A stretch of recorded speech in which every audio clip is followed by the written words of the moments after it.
Richard Hughes Memorial Lecture. Hello everybody. As you now know, I'm Dr. Helen Beaumont. You've probably many faces here that I recognise, one or two that I don't. So welcome, it's lovely to see new faces. This journey to actually do this lecture in itself is interesting. And I've really identified with some of the pages in Brian Kaplan's book. When I'm going to do this lecture, I was asked in 2018 when I stepped down as president as, oh, you're stepping down from president. I'm sure you'd like to do the Richard Hughes lecture. No, it's all right. And then I finally agreed last year, yes, I'll do it. Then what is there? There's a train strike. So the procrastination has gone on, and it was always, I'll do it tomorrow. I'll do it tomorrow. And actually, even preparing this lecture, my husband would say, have you written that yet? No, that's all right, I'll do it tomorrow. I've worked out in my head what I'm going to do. I'll do it tomorrow. So this is actually quite slow, this here. So, procrastinators, those who detest the word now, anyone thinking of changing their behaviour after reading this. Never underestimate the power of tomorrow. Always make magnanimous resolutions on your finest night, New Year's Eve. How many of us have made those resolutions? Meditate on the horrible consequences of impulsive decisions. Oh, we'd better just be a little bit careful here. And return to this page at a later date. Yeah, I was pretty good at doing that. So, Richard Hughes, almost in a way the old man of homeopathy, very honoured, very prestigious, but actually he was an orthodox physician who converted to homeopathy and was a physician at the Brighton Homeopathic Dispensary, editor of the Journal of Homeopathy, the grand old man of homeopathy.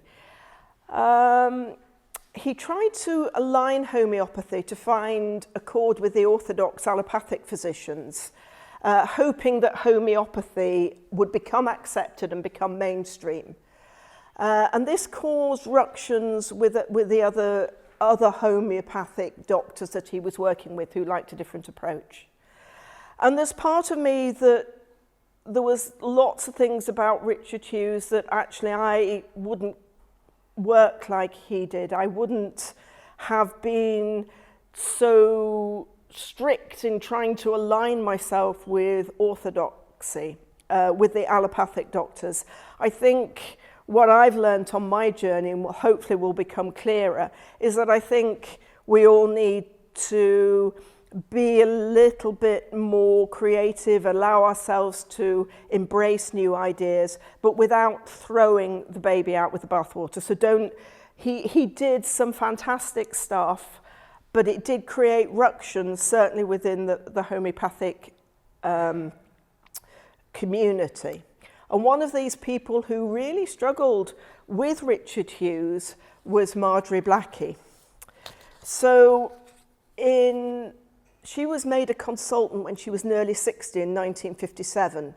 And 2 years later, she was in this position, having been invited to do the Richard Hughes Memorial Lecture.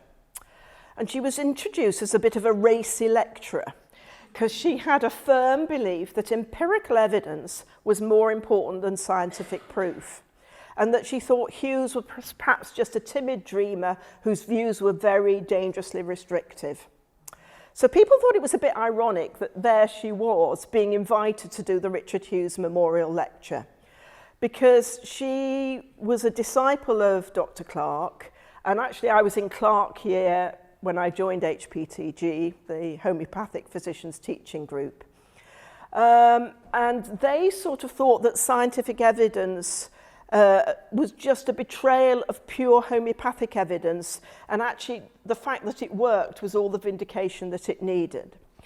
I think that we need to have a broader church than that. But once she started looking at what Richard Hughes had done, she realised that he was a very faithful follower of Hahnemann, and having found truth and advantages of the homeopathic principle, his chief desire was that everyone should benefit from it in its purest form, and he tried to harmonise classical homeopathy with his general medicine.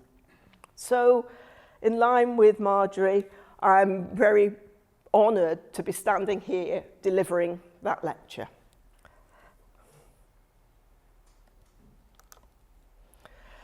So why Chiron? Why the wounded healer?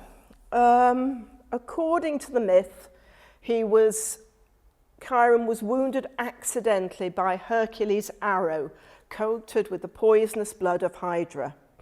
And this unbearable, painful wound he had was incurable.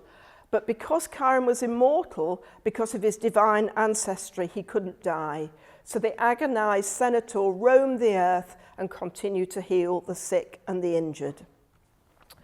It's interesting, isn't it, this Chiron? When I saw this Centaur, I'm Sagittarius, and the homeopathic medicine that has helped me the most has been lacoquinum. And it's just one of those little sidelines, but there's actually almost like nothing quite, there is no such thing as just coincidences. So I'm not a psychotherapist. I don't know a lot of the theory and practice of psychotherapy, but I do know that Carl Jung said only the wounded physician heals, and then only to that extent has he healed himself. The analyst must go on learning endlessly. It is his own hurt that gives him the measure of his power to heal. This and nothing else is the meaning of the Greek myth of the wounded physician. It's interesting now that the term wounded healer has been embraced now. There have been 2 conferences run by Practitioner Health, which is an NHS service run for doctors who are really struggling to practice at the moment, particularly after COVID. And in a way, some of the work that they do is pretty amazing. Some of it is that they just want to fix that person so they can get back into the NHS and carry on doing exactly the same as they did before, without any real understanding of the journey that some people go on. And that's a bit of a generalization, I know, and it's probably very unfair on some of the doctors who are doing some really close work for Practitioner Health. But I've got a colleague who is working very closely with it, and their experience of this pressure almost to get people back into a system that actually has caused a lot of damage is quite interesting. So looking at it a little further, the theory of the wounded healer. People like you and I are created by experiencing many emotions coming from many experiences. Our wounds teach us life lessons. They create ways for us to connect, to teach, and to touch others' hearts. And this is called many different names. Attunement, empathy, sympathy. It was written in this quote that it was also known as limerence, but limerence, I think, sometimes can be connected more with romantic love, so I'm not quite sure about that. But people or leaders or people who can instigate change and are capable of driving such forces around them can be known as wounded healers. I looked at this a little bit further, trying to understand it, and trying to understand in a way perhaps where I had come from. We talked a little bit in the Fellows meeting about safe space, and I don't think here is the place for me to talk personally about my wounds, but I do think that we all have had situations that have impacted on us and that influence who we are as healers. And what we need to learn to try and do is use what we know and what we connect with to connect and be present and be there for the person that's sitting in front of us and help them connect with their journey in the same time as acknowledging our journey. So one way of looking at what is inside us is the idea of the helpless beggar inside you. And you have to embrace her, you have to talk to her, you have to do something that you acknowledge that presence is there. It's no good just squashing it down. You know, we don't want suppression. We don't want to just ignore it, pretend that it doesn't exist. We need to feel that it's there and promise to give it your all to try and heal it. So, this is when our self seeks healing, when our consciousness understands that things are deranged and wounded because perhaps of some enormous pain or loss.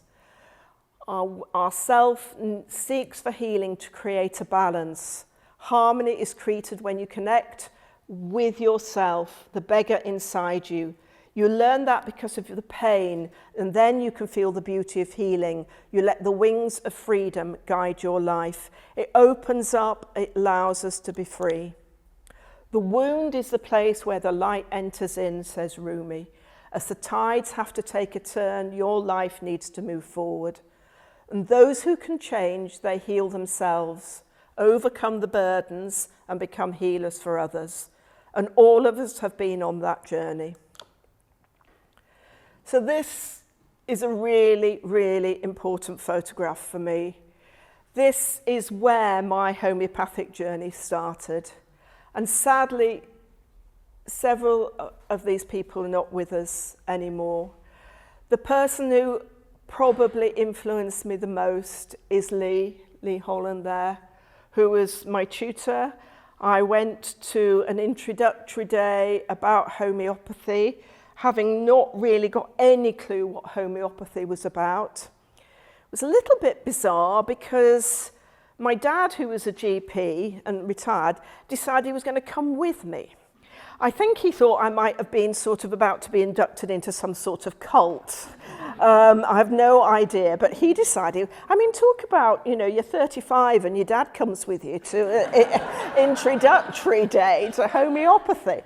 But actually, he was pretty taken with it, but he kind of thought if he got a computer program and just put A, B, and C in, it would spit out the answer and it'd be really easy.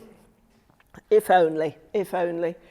And it was there that I was talking to Lee, I was talking about something about my motivation for why I'd come to this introductory day, what I was looking for.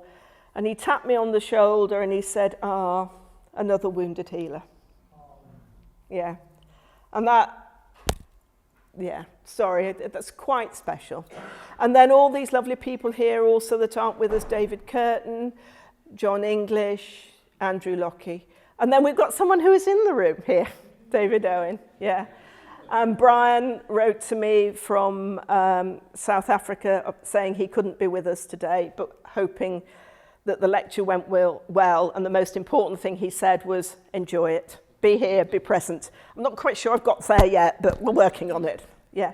So this was when this idea really started to form about what sort of journey were we on. I was having to make this transition from conventional medicine to homeopathy.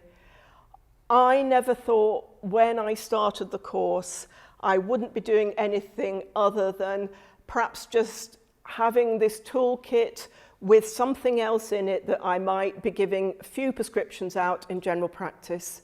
How did I know where that journey was going to take me? Amazing.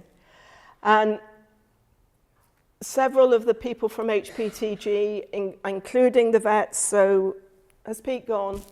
Peter Gregory and John Saxon wrote this book about passionate medicine. We take a leap of faith and followed where our hearts had led us, says Brian. And Alice Green said that we absolutely exist in freedom and love, that we each matter that we are lovable and capable of loving others as ourselves. This realization at the heart of health and healing is the open secret that patiently waits for us behind every disease. Making this connection conscious is the creative challenge illness brings, both to the one who is sick, but also to the one who cares. So I know there's criticism sometimes about cute prescribing, but there is also something quite amazing about it. And when you first start homeopathy, that first time you give belladonna and you get amazing results is fantastic. And, you know, that patient has not had any antibiotics, particularly important now with antimicrobial resistance. It also introduced them to the concept of homeopathy. It introduces the family to the concept of homeopathy, and things go from there. So this was a 4-year-old little girl, recurrent tonsillitis and otitis media with acute illness. Fever, ear pain, flushed, miserable, thirstless. Her eardrum was red and bulging, temperature 38.1, face red and dry, and her eyes bright with the large pupils. So, I thought, yes, belladonna. Gave her a dose of belladonna in the consulting room. We had a little room set aside where you could break bad news or you could just sit people to wait. I put her in there, saw 2 more patients, went back.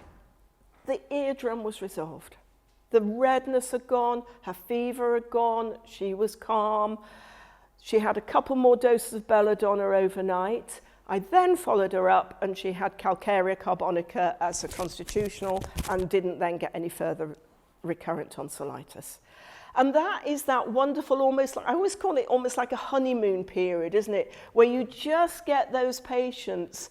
And I don't think I've ever seen such a strong belladonna patient since. Well, I have constitutionally, but not in that acute way that is so lovely to treat.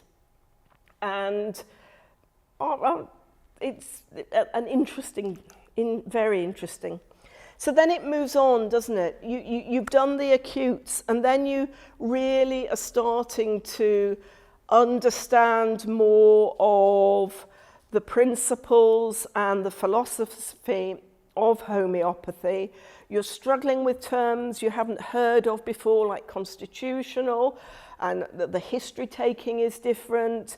You're also thinking, how am I going to fit this into 10 minutes of in GP consultations? So you start seeing people at the end of surgery, you bring them back, you go in on your half day because you're so passionate about this new system of medicine. So this was a 35-year-old lady. I wrote this up for my MF Hom examination. At that time, we had to have 10 cases, all typed out, double-spaced, bound, 3 copies. Very different now. Hay fever since she was 12 when her parents divorced acrimoniously. Sneezing, itchy ears, lips, back of throat, red sore eyes, clear profuse nasal discharge, worse hot sunny days, early evening, and avoids going out in the summer, feels it rules her life.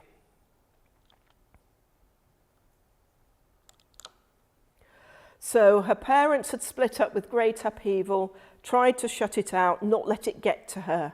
She felt sensitive, she lacked confidence, and now she feels insecure and has little self-confidence. I don't show my emotions. I've come across as hard as I try and shut things out so they become vague. I was the odd one out. Brothers were taken away and the family split up. I was close to my paternal grandmother, but I don't like my mother. I moved away from home and got married. I've got a good relationship with my husband, and I never thought I would have 2 little children. So here she was, this woman with a tidy, conservatively dressed, not really liking to answer my questions, avoiding eye contact, few other generals, hated the sun and the summer, chilly with cold feet in bed, dislikes the sea, finds it threatening, vegetarian, red and fat meaty revolts her, dislikes wine, sweet foods make her tired, hates carbonated drinks and pickles, and likes cheese and spicy food, little thirst. And this was new, taking all this information, talking to patients like this, exploring their emotions, exploring their likes and dislikes, is very different from that 10 minutes where you just, I mean, you all know this. I'm teaching my grandmother to suck eggs, but it's just fascinating, that journey you go on when you start to make that relationship with patients and understand them so much better. Brian talks in his book about homeopathic conversations, about when the room disappears. You're just completely present with that patient, making that connection. And that is a very special, privileged place to be. And I don't think we should underestimate it. So here are some of her mental symptoms: dislikes company, prefers one-to-one, needs to spend time alone, hates makeup or dressing up, doesn't want to be noticed in the crowd, loses patience, snaps, irritable, stubborn, will never forgive her mother, worse for sympathy, organised and tidy, punctual. So, not difficult. She had natrum muriaticum. And some of the rubrics I used, but it was interesting follow-up. Here, the thing for me is that I realised the power of actually doing that consultation and that depth of talking to the patient. She said that the history taking had really upset her. It had made her felt tired and miserable. She was not happy with herself. Her libido was low.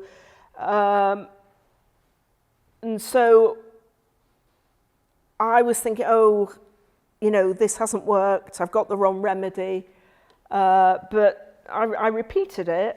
I thought, you know, as Jeremy Sher taught me, you know, you've actually really, really got to have very, very clear indications to change a remedy. Almost you've got to see the red of its eyes before you decide to move. So she did well. She had some PMT, and then I messed around, changed the remedy, gave her some sepia, no good, and went back to Natmure. And she made such changes in her life that when she came back, but what was more bizarre was her husband came back and said, almost like, what have you done to my wife? But actually I like it, and can I have some of what she had? But of course the principles were different. But she went and got a job, she became a lot more confident. And that was a very useful consultation for me, to see the power of not only our homeopathic medicines, but that connection and that consultation with the patient herself. So you get your MF Hom, don't you? And you think, that's it, that's great. What else is there to learn? And it is actually only the beginning. It's only beginning, and there's so many other paths you can go down, paths you go down, come back, paths, it's like a maze, go round in circles, come back. I then did Jeremy Sher's Dynamis course in 2002. Jeremy was a fantastic teacher who did a lot of study looking at Chinese philosophy, and we studied the organ on. He's known particularly for doing the provings, and I was proving Dharma, which is the fallow deer. Subsequently, homeopathic medicine I've used quite a lot for urinary tract infections, some multiple sclerosis, very good post-COVID, because someone who needs Dharma often wants to stay at home. They like the security of the family. They like baking, creating that warm environment for the family. And that was often the situation post-COVID, where people had lost their confidence. They didn't want to go out. They'd rather still be at home just making their banana bread. I would encourage anybody who has never actually taken part in approving to become involved. You don't have to take the remedy itself. You don't have to you can be a supervisor, you can be a coordinator, but the richness of information and the experience you yourself get, the things that you learn about yourself in taking part in approving is really important. And I think that's almost something it would be wonderful if the faculty could get back to looking at, or perhaps having a small proving group to see if we could either reprove something that isn't very well represented in the Materia Medica, or something new that is perhaps is good for this age that we're living in the moment. But the information and the individual experience of being part of approving, as I say, is invaluable. So, this is quite interesting. Philosophy, the organon, and the Tao of homeopathy. I don't know how you pronounce it. There seem to be lots of different pronunciations. But Jeremy said if someone undertook to convert the Tao Te Ching into a practical system of medicine, they would have come up with homeopathy. Every paragraph that Lao Tzu wrote echoes homeopathic principles. It's like the law of similar, that which shrinks must first expand. Infinitesimal potencies that without substance can enter, that without substance can enter where there is no room, and prove as experience without going outside, you may know the whole world. And then Ian Watson wrote this book itself about the Tao of homeopathy, and I was reading it again. I've had great fun, actually, talk about the procrastination, but actually it's been really fascinating getting books out and reading them again. These are books that I'd read several times in the past, but actually re-looking at stuff and examining stuff and seeing where I'd come on my homeopathic journey was really quite interesting, but end up going down a rabbit hole instead of getting on with the presentation. It is healing to be fully present, because it is so rare when people encounter it, they find it irresistible. It stirs in them a memory of stillness inside their own core. As a homeopath cultivates her own presence, she achieves more with less effort. She spends more of her time being than doing. She may appear to do almost nothing at all, and yet her results are often better than those who make a great struggle. And that really rings true for me, that sometimes, if you're pushing too hard and you're just after that goal, you don't get that. And we carry on with a little more Chinese philosophy on a slightly different level. And these were some quotes that Jeremy shared about Bruce Lee and martial arts. Arts calls for complete mastery of techniques developed by reflection within the soul. Use only that which works and take it from any place you can find. So we don't just have to be Sankran, or we don't just have to be low potency prescriber. We don't have to just use LM. Learn about things, find out what works for you, find out what works for your patient, be able to move, be able to shift. The knowledge and skills you have achieved are meant to be forgotten, so you can float comfortably in emptiness without obstruction. The great mistake is to anticipate the outcome of the engagement. You ought not to be thinking about whether it ends in victory or defeat. Let nature take its course, and your tools will strike at the right moment.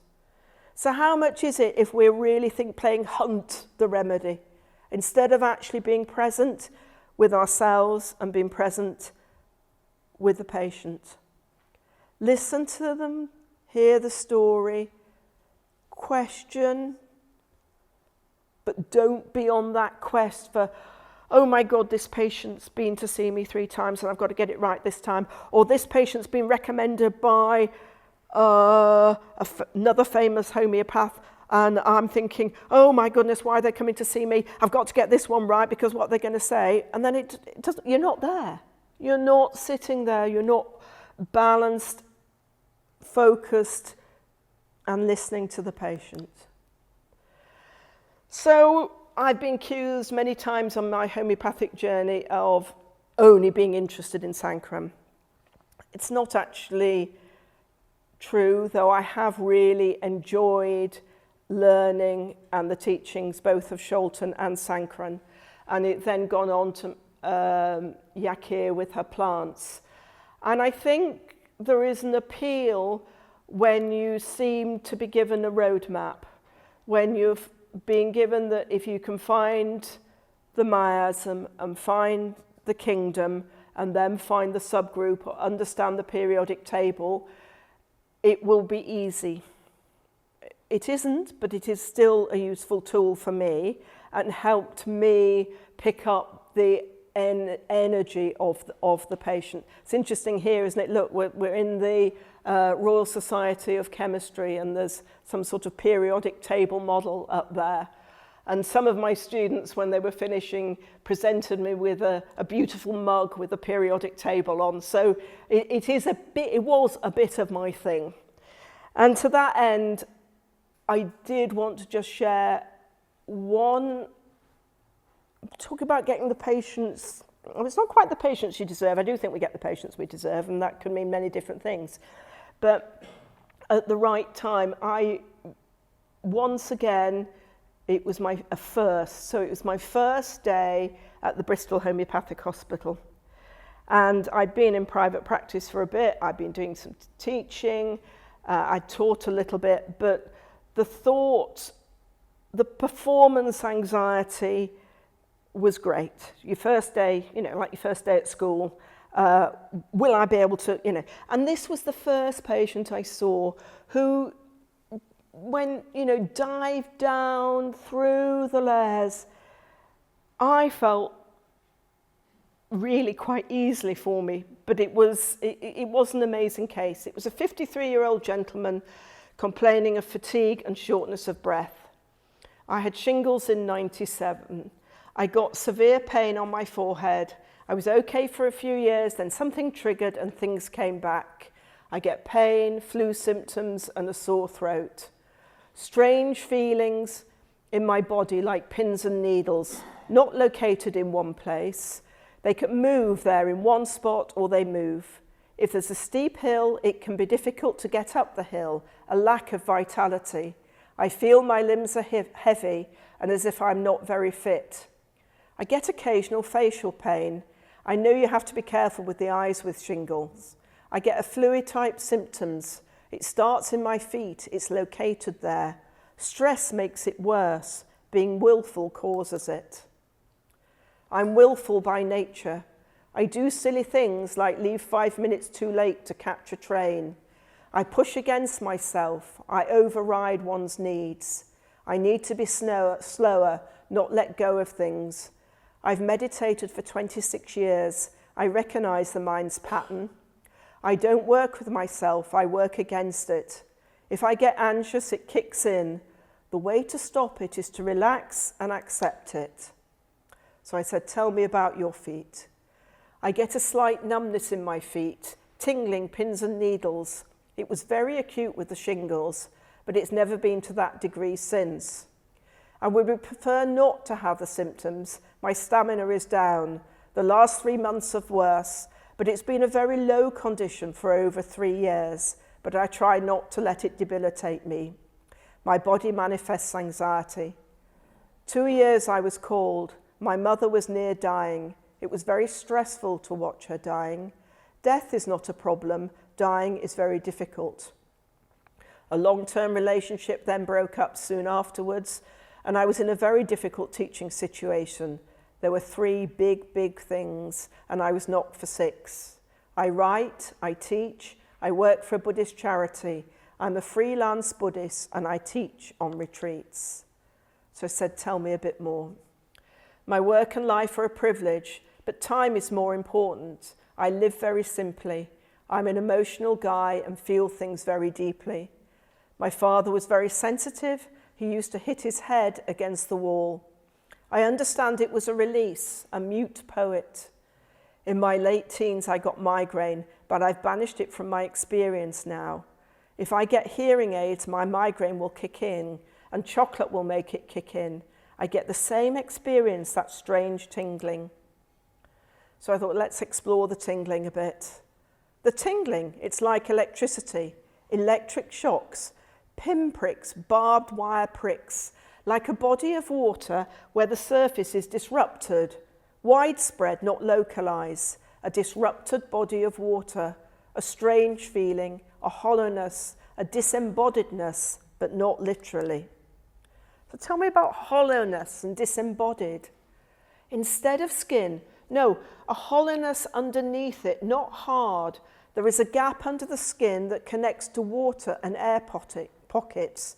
It's gaseous, it's gases, fluid energy, definitely energy. Yes, gas works. It is not solid, it is liquid. I have to say it's a gas, like aerobars. I have little images of little bubbles of air, more like area than Cadbury milk chocolate or honeycomb. It is not structureless, it is not a void. My body was solid, but now it's as if it is perforated. And now we're moving into the nonsense. But what's the experience of being perforated? It doesn't stop me doing anything. I went dancing 5 rhythms and it was gone. It does chain me down. It's a playful thing going on. It is not fixed. It does not have a vice-like grip. The energy is there. Colours, lilac and purple. Imagine molecules connect with the perforation within the gaps. A waveform that could connect. An energy that then becomes a mass, forms a structure from the energy. You boil water and the molecules are agitated and there is energy. It feels like, if I'm getting physiological, please tell me. I don't know whether he meant physiological, but anyway, that's what, yeah.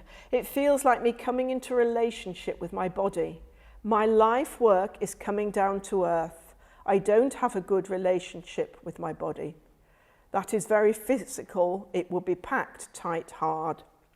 So his parents had actually wanted a daughter and they'd only got the name Chiron and pink clothes, so he was quite angry about that. Tell me about coming down to earth. I'm a late arrival on this planet. I am a rebirth. Yeah. I was a jazz musician, cool, aloof, into the arts. It's all there up into space. And then he just went into, without me doing word association, he just went space, gaps, perforation, lack of substance, energy. I have an associative mind. My life process is of expansion. We live in such a big universe. I found it so scary as a child, a big universe, in touch with big things that are expanding, growing, the universe all expanding. So there was disembodiment, sorry, I'm aware of time. There was an aura, subtle body imaging, take an image of my body like a heat-sensitive photograph, something around me, not inside me. There is no colour except the red spectrum to do with heat, as if it is warmer. I'm never in my body. I'm a late arrival in this body, but I'm better than I was. So he was drawn to women that are very physical and felt as if they were in their body. He said he's drawn to them almost magnetically. I believe in karma, rebirth. Actions have consequence and energy goes somewhere. So he had fears and phobias of being confined spaces like tunnels and lift, hated going caving as a child. He says he likes to see horizon. The horizon is then a goal direction for him and it keeps him grounded. Scared of the unknown, scared it is too big. I would get lost, no longer be who I think I am. I would be bigger, diffuse into space and have to hold myself in. So he had hydrogen, 1M. And it had a good effect, but we can see there that he finally It was a journey he was on. He did quite well, relapsed a bit, had it repeated, finally ended up with 10 of hydrogen, and over about 6 months he changed a lot in his life. He went abroad, he came back, he got more regular work, his symptoms disappeared, he was less reliant. He felt he always had to have women around him that were muses, and it wasn't really they weren't really balanced relationships, and that changed, and he settled down and was much happier. So here we've got this meeting point be row 1 and column 1. The structure had started to form. Am I energy or am I matter? Do I exist? Don't I exist? Feelings of isolation, separation, and no connection with form, with self, or with anybody. They look for connection to make themselves feel as if they exist. So, or they feel disconnected, empty, and a sense of void. I feel neglected, unnoticed if I don't exist for them. The ego compensates and seeks attention and recognition. So, just conscious, yeah. It's the moment when two become one, when from nothing a new life is formed and energy is crystallized into matter. So far they were not there at all, they did not exist. Now, after conception, the question arises, am I or am I not? Do I exist or do I not? It's a question of unity or duality. They seek connection with form and it gives them a sense of existence. So those were the rubrics I used, though in fact I didn't, the repertorization for me wasn't important in finding the remedy there. And I wanted to finish with some words from a good friend, Mary Gillis, who's no longer with us. Mary was diagnosed with breast cancer, had a lot of conventional treatment, and then she died last year, about 12 years before, got secondaries with lung secondaries, lymph nodes, and return of local tumour. And she saw Rajan and then later Julie Geraghty, and had another 12 years of amazing life, very good quality, saw her children grow up, saw her grandchildren being born, and she puts this all down to homeopathy. She was a homeopath and a Buddhist, and she says, initially, if you feel you've let go of too much, and it's hard to really trust the energy of the patient to lead you to the remedy, then you take the risk and you try it. Just like starting homeopathy, you get some beautiful, totally unexpected results and hooked. And then follows the time, we've all been there, when you misunderstand the method in every way possible. Your results plummet and you wish you'd never heard of this new method and had just stayed on familiar ground. However, if you tolerate the uncertainty of a radical change in method and persist, you really do start to feel sure ground under your feet. But you see, this is the interesting bit, it's not your ground, it's that of the patient, and then you really start learning. It seems to do with letting go of boundaries and really joining patients on their territory. This is always initially uncomfortable, even distressing, but is only by following the patient to where they are, not where we think they are and where we're trying to push them to fit. Yeah? Can we ever really truly pattern match and prescribe? It becomes very exciting as you learn not just about homeopathy, not just about yourself or your patient, but about the whole universe. And I think that it for me, is very poignant. I think that sort of is a summary of my journey and where I have been.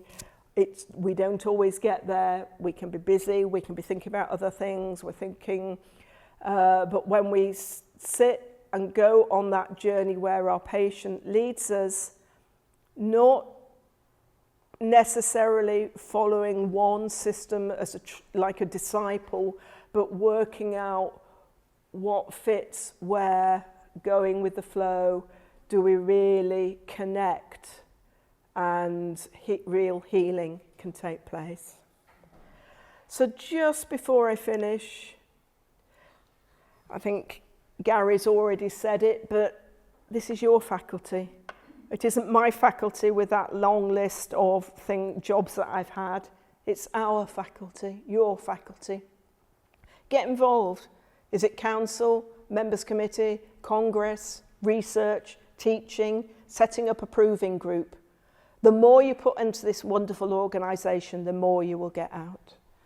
And this is it is actually a recognised thing that IKEA, believe it or not, can charge more for their furniture where people self-assemble than actually it being assembled before they buy it, because you've invested in it. You've put something of yourself into it, and you reap more benefits and more enjoyment. And I would encourage you all to get involved. And I'm going to finish off with one final quote that Brian pointed to me. And it's a message out there to all our detractors, all who decry us. As a certain episode of The Symptoms pointed out, you can try and shut out the rays of the sun and partially succeed. But in the end, it is the light of the sun that will prevail. Thank you.